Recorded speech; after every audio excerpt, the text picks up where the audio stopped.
Hey Stavely, I'm going to read you guys a story for our literacy week. So this is one of my favorite stories that I've been reading for years. I first found this story when I was actually a science educator working at the Tyrrell Museum in Drumheller. So it's a really cute dinosaur story, but it's also a cool fractured fairy tale. So you might recognize this story from a fairy tale you've heard before, but it's a dinosaur's take on it. So Goldilocks and the Three Dinosaurs. So you can see all the pictures.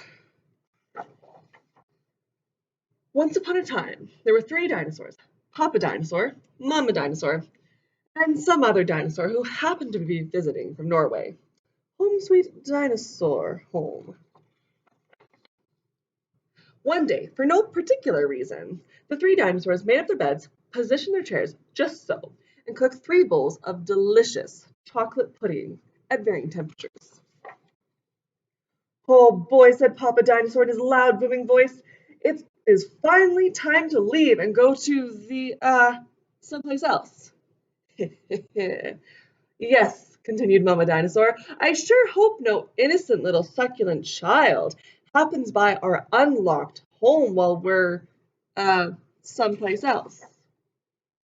The dinosaur made a loud noise that sounded like a big evil laugh, but was probably a polite Norwegian expression. The three dinosaurs went someplace else, and were definitely not hiding in the woods, waiting for an unsuspecting kid to come by.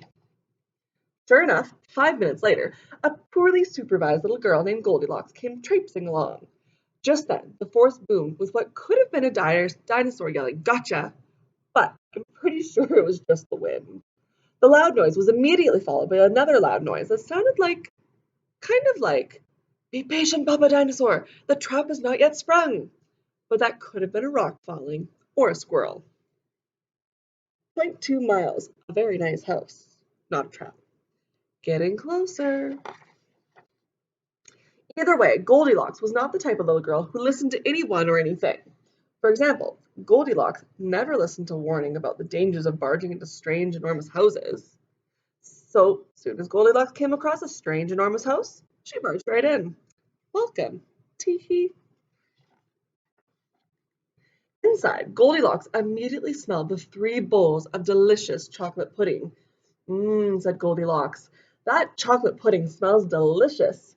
If only I could get all the way on to the top of that counter."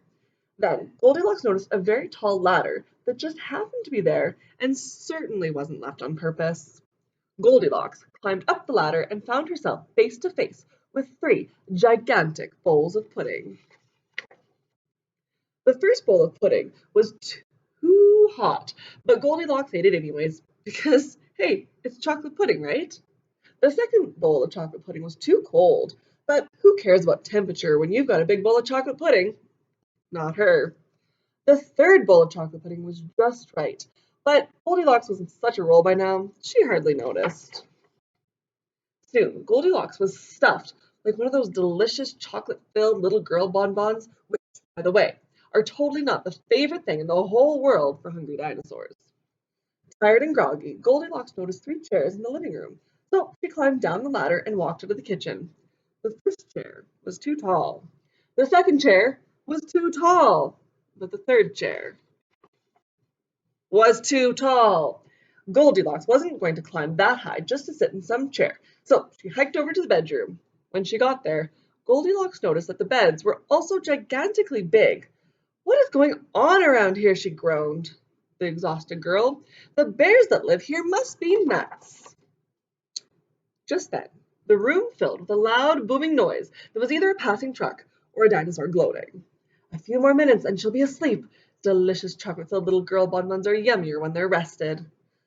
Even a little girl, who never listens to anyone or anything, had to hear that. Goldilocks took a minute to stop and think, which was longer than she was used to stopping and thinking. Home sweet dinosaur home. "Hey," she told herself, "this isn't some bear's house.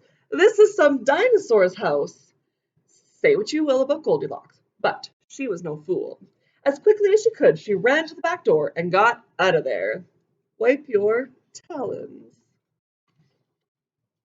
Just then, a loud plane flew by, which sounded pretty much like a trio of dinosaurs yelling, "Now!" or "Charge!" or the Norwegian expression for "Chewy Bon Bon time!" Suddenly, and completely coincidentally, the three dinosaurs rushed through the front door, but they were too late. Goldilocks was gone, and all that was left in the house were three disappointed dinosaurs. The end. And the moral is, if you ever find yourself in the wrong story, leave. And the moral for the dinosaurs is, lock the back door.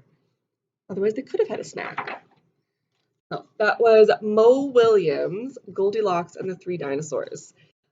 So this is one of my personal favorites, and I would be happy to lend it to any teachers if they want to read it again to their class. So happy Literacy Week. I'm not sure when you guys are going to be watching this, but I'm excited to see our Scrabble game as well. So take care. Bye.